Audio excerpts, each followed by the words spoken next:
a ship drifting alone in the Atlantic. No sails torn, no sign of struggle, just silence. When sailors first spotted it, they expected wreckage or pirates. But what they found was stranger. The name on the hull read Mary Celeste. The ship looked alive, yet utterly empty. Every barrel of cargo was still in place. No broken wood, no blood, no theft. Even the sails were steady, the sea calm. It was as if the crew had simply vanished mid-journey. The captain's log stopped just 10 days earlier. Routine entries. Nothing unusual, nothing alarming. Plates on the table. Food untouched. Chairs slightly pushed back, like people who just stood up. The lifeboat was gone.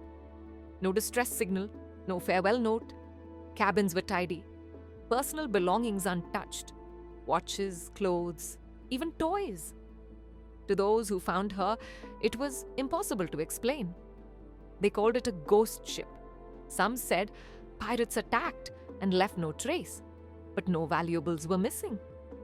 Others whispered about sea monsters or alien abductions, but the sea around was calm and unmarked. The truth, though stranger, was rooted in logic, not legend. Mary Celeste carried barrels of industrial alcohol, a volatile cargo that could release invisible fumes. One barrel may have leaked, filling the air below deck with unseen vapors. Those fumes mixed with air to form a silent danger, ready to ignite without warning. The captain, sensing something wrong, opened the hold to check.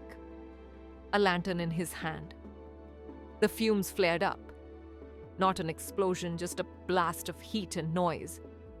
Enough to terrify everyone aboard. They likely thought the entire ship was about to blow. So they escaped. Fast. The crew lowered the lifeboat and tied it to the ship, planning to return.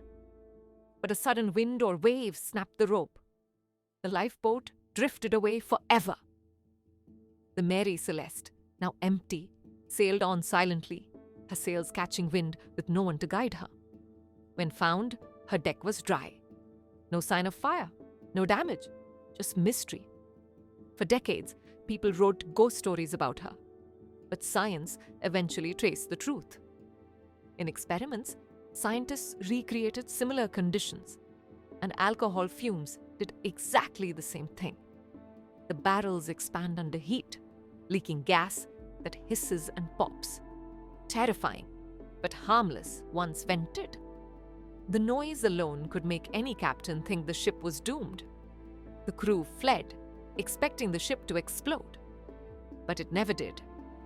Days later, the wind carried Mary Celeste calmly across the Atlantic. By the time rescuers found her, the lifeboat was long gone. No supernatural force, no ghost, no cause, just chemistry, fear, and tragic timing. Still, the newspapers called it the ghost ship. And the legend refused to die. People wanted mystery more than truth, and the myth grew larger than the facts. Even today, documentaries retell it as unsolved. But it was solved quietly, logically. The Mary Celeste became a symbol, not of ghosts, but of how panic can rewrite history. A drifting ship in perfect condition, abandoned by the fear it carried. In the end, only the sea remembered what really happened. For the rest of the world, it became a story to tell and to keep retelling. The mystery of the Mary Celeste, never haunted, only human